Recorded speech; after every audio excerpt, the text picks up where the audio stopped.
संघे शक्ति कलयुगे, इस कलयुग में संगठन में ही शक्ति है।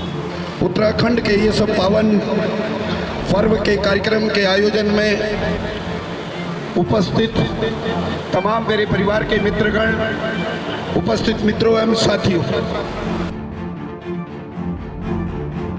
जो जम्मू कश्मीर के अंदर जो घटना घटी, खड़े हो जाएं प्लीज। उस पर हम सब 2 मिनट के लिए मौन धारण करें। 20 लोग हमारे शहीद हुए थे 22 अप्रैल को, उनके परिवार को श्रद्धांजलि देता हूँ। नमस्कार दर्शकों, आप देख रहे हैं दिल्ली क्राइम मोर्चा। मैं हूं आप सभी के साथ नईशा।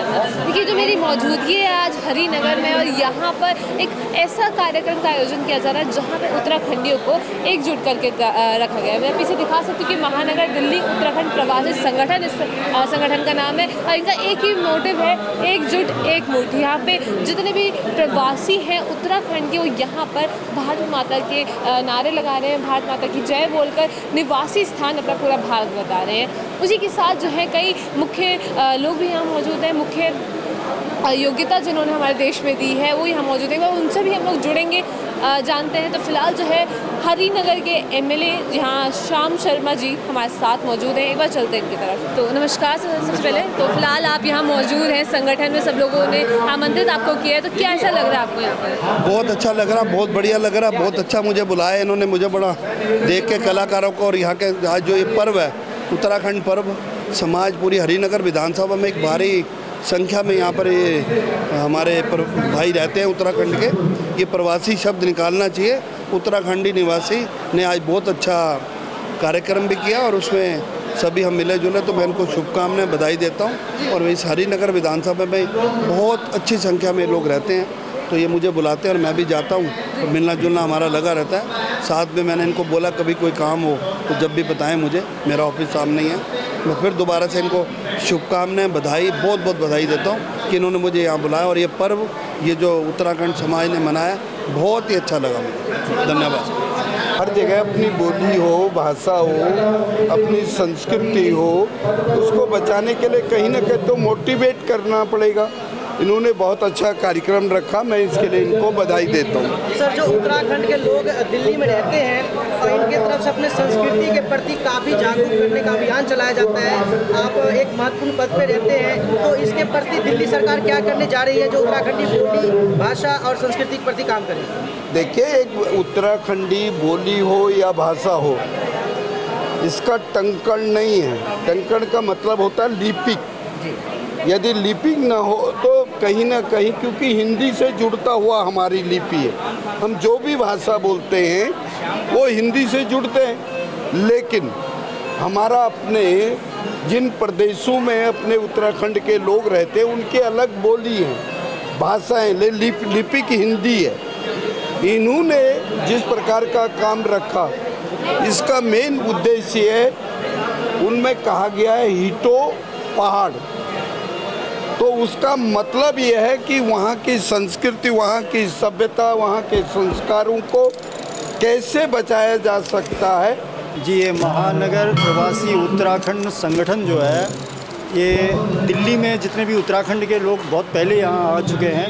अब उनकी जो नई जनरेशन है, उनको एकजुट, एक मुठ का अर्थ होता है एकत्रित करना।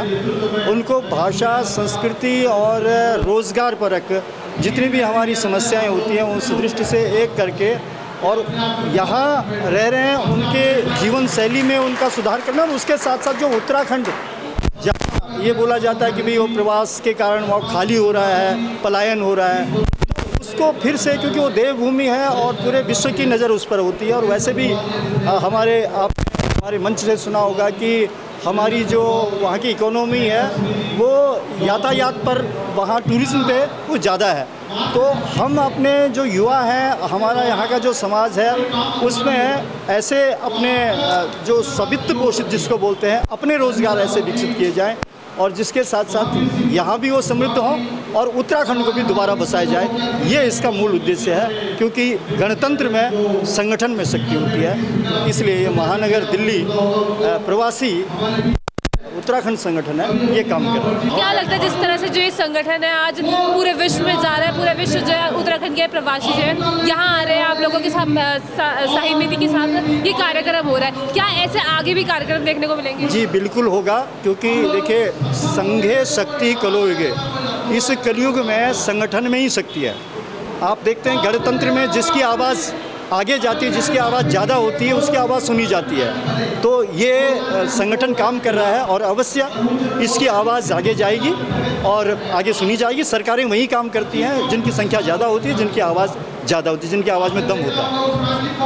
देखिए फ़िलहाल जो है यहाँ जो ये संगठन है उसके जो कुछ लोग हैं जो यहाँ मौजूद हैं, जो इसमें जो एक कोष अध्यक्ष हैं बीजेपी से, वो भी यहाँ मौजूद है और उनसे भी जुड़ते हैं, उनसे भी बातचीत करते हैं इस बारे में। महानगर उत्तराखंड जो संगठन है, जो प्रवासी संगठन के माध्यम से आज यहाँ पे एक छोटा सा गेट टुगेदर रखा गया था और जिस हिसाब से मैं देख रहा हूँ सभी उत्तराखंड समाज के प्रबुद्ध लोग यहाँ पे थे और उनमें उल्लास था कि उत्तराखंड संगठन एक दिल्ली में अपनी भूमिका निभाए। जिस प्रकार से नरेंद्र मोदी जी कहते हैं जो अगला युग रहेगा उत्तराखंड का रहेगा पूरा देश में, और पूरा संसार में जो युग रहेगा तो भारत का रहेगा।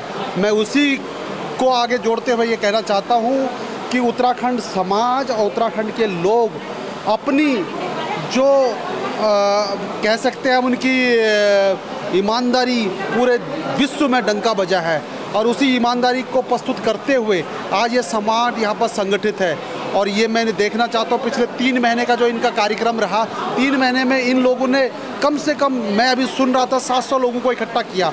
और तो ये कारवां इतना आगे बढ़ने वाला है कि सभी विचारधारा के, सभी पार्टी के विचारधारा के लोग इस महानगर उत्तराखंड प्रवासी संगठन में जुड़ने जा रहे हैं। सर, अभी देश में आतंकवाद का मुद्दा भी काफ़ी चल रहा है, तो मैं उस और आपका ध्यान आकर्षित करना चाहूँगा। उत्तराखंड को देवभूमि कहा जाता है, लेकिन वहाँ भी अगर मैं बोलूँ तो घुसपैठ हो रहा है, तो ये आखिर देवभूमि के लिए क्या प्लान चल रहा है, क्या कहना चाहेंगे इस पर? अभी तो मैं उन 20 लोग हमारे शहीद हुए थे 22 अप्रैल को, उनके परिवार को श्रद्धांजलि देता हूँ और उनको ये कहना चाहता हूँ कि देश जो मोदी जी के नेतृत्व में ज़रूर उन पर कार्रवाई होगी। जो जिन लोगों ने निहत्थे लोगों को, हमारे लोगों को के साथ ये दुर्दशा करी, उनको मोदी जी, आपको देखा मोदी जी को जो कहते हैं करके दिखाते हैं, वो बिलों में घुसने वाले हैं कुछ टाइम के बाद देखूँगा। जहाँ तक देवभूमि की बात है, देवभूमि में आपने देखा होगा, देवभूमि हमारा जो देवभूमि के लोग हैं बड़े ईमानदारी के लोग हैं और भारतीय सेना में अपनी मजबूती दिखाते हैं। और उत्तराखंड का हर घर, चाहे गढ़वाल ले लो, कुमाऊँ ले लो, जौनसार ले लो, एक आदमी उसमें आर्मी में होगा। देशभक्त का भाव देखना है तो उत्तराखंड में आके देखो। देशभक्त सीखनी तो उत्तराखंड के लोगों में सीखो, और देशभक्त की विचारधारा को आगे बढ़ाना है तो उत्तराखंड के लोगों के द्वारा जो विचारधारा बढ़ती है वो देखो। अपने तो क्या होता है, जो लोग शहीद हुए, हमने देखा होगा जब कारगिल युद्ध हुआ था, हमारे उत्तराखंड के भाई बहन बहुत शहीद हुए। आप देखा होगा कितने लोगों के साथ ऐसी हुई है, फिर भी हमारा देश, हमारा राज्य, हमारा उत्तराखंड देशभक्त में अपनी प्रचंड भूमिका निभाता है। तो फिलहाल इसी जो आज ये कार्यक्रम हो रहा है, इसी के बारे में थोड़ा सा मैं बात करना चाहूँगी कि क्या मेन उद्देश्य रहा इस कार्यक्रम का? मेन उद्देश्य है कि उत्तराखंड समाज को, दिल्ली एनसीआर में हम बात करते हैं कि 25 लाख की वोटर हैं हम यहाँ पे, और जहाँ तक समाज इकट्ठा करने की बात है, हम लोग क्या है, एक नौकरी पैसा के लोग हैं, हम समाज को उतना टाइम नहीं दे पाते। और आज ये कमल ध्यानी जी के नेतृत्व में यहाँ पे सारे लोग बैठे हैं और बड़ा अच्छा एक नेतृत्व देने की कोशिश कर रहे हैं। और लेकिन मैं कमल ध्यानी जी को और पूरे संगठन को ये बताना चाहूँगा, सामाजिक संगठन तब तक अधूरा है जब तक उसमें राजनीति भागीदारी नहीं रहेगी। और आने वाले जो इलेक्शन रहेंगे, आने वाले जो चुनाव रहेंगे, उसमें उत्तराखंड समाज की बहुत बड़ी भागीदारी रहने वाली है इस संगठन के माध्यम से। बहुत बहुत शुक्रिया सर। फिलहाल मैं इसी संगठन से बात करूँगी, कब से जो है ये संगठन चलता है? ये संगठन अभी नया है और आपको जानकर हैरानी होगी कि संगठन में 3-4 महीने पुराना संगठन है अभी, और आपको हैरानी होगी इसमें 50,000 से ज़्यादा उत्तराखंडी लोग जुड़ चुके हैं। तो आगे क्या कदम होने वाले हैं इस चीज़ को? इसके लिए कदम देखिए हमारे, जैसा कि हमारा मोटिव आप यहाँ पे देख रहे हैं कि हमारे उत्तराखंडी प्रवासी जितने भी हैं उन सबकी अलग अलग प्रकार से सहायता करना, कि उनको रोजगार प्रदान करना या उनकी कोई भी लीगल समस्या है उनको प्रदान करना। इस तरह से हमारे उत्तराखंडी जो भी प्रवासी हैं वो उनको रिलैक्स मिलेगा और वो यहाँ पे अच्छे से तरक्की कर सकेंगे। बहुत बहुत शुक्रिया। फिलहाल जिस तरह से आपने यहाँ बात सुनी कि सिर्फ और सिर्फ यहाँ एक बात कही जा रही है कि जिस तरह से उत्तराखंड के प्रवासी हैं यहाँ पर जो दिल्ली में भारत में आकर प्रवास कर रहे हैं वो अपने आप को प्रवासी ना कह करके भारत का निवासी कहे, और जिस तरह से संस्कृति के नाम पर उत्तराखंड की देवभूमि का नाम लिया जाता है, और आज ये लोग सारे उत्तराखंडियों को एकजुट करके यहाँ अपने उद्देश्य की तरफ आगे बढ़ना चाहते हैं। अब देखना ये होगा कि आगे इस संगठन का क्या मेन उद्देश्य रहेगा, क्या अगले कदम होने वाले हैं। अब इसे देखने के लिए बने रहिए दिल्ली क्राइम मोर्चा के साथ। मैं महक शर्मा, कैमरामैन अशोक के साथ।